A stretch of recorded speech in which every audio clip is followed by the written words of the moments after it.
Only hours after the United States military concluded its withdrawal from Afghanistan, the Taliban and their supporters were out in the streets, holding a mock funeral for the United States, Britain, and France.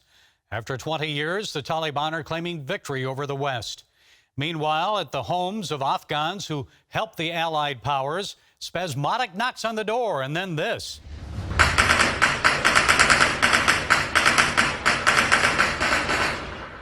Gunfire on the porch. Frightening, isn't it? What would you do?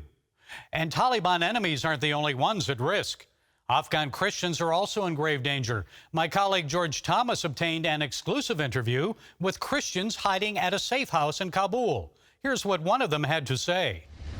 Every day I receive a phone call from a private number, and the person warns me that if he sees me again, he will behead me. We are praying for each other that the Lord would put his angels around our house for our protection and safety. 2 days earlier, President Biden and other officials attended a solemn ceremony at Dover Air Force Base as the fallen troops from the Kabul airport attack were honorably returned to American soil. But there was one big problem. It looked like the U.S. president had somewhere better to be. According to some of the parents of the fallen, the commander-in-chief kept looking at his watch. Maybe Mr. Biden was checking to see when he might receive word on the 250 Americans left behind in his hasty withdrawal from Afghanistan. Well, White House Press Secretary Jen Psaki has yet to explain why the president kept looking at his watch. Fox News contributor Bret Baier explained that Biden may not have been checking his watch at all. He may have been looking at the rosary of his deceased son, Beau. The president apparently wears the rosary on his wrist. Regardless, days earlier, President Biden pledged not to leave Afghanistan until all Americans were out. But then he did the opposite. He left some behind.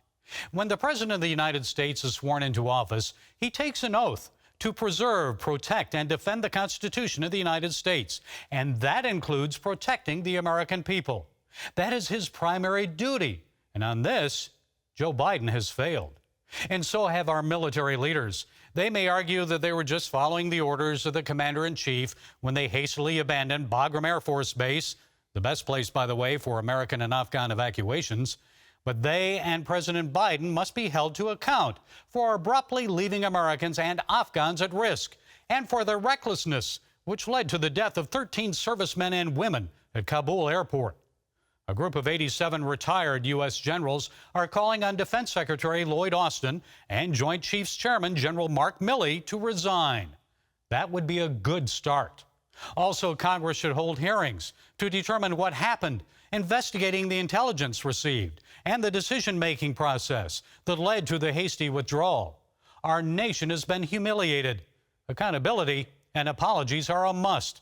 The future morale of our troops and the restoration of American dignity are at stake. Well, that's it today from the Global Lane.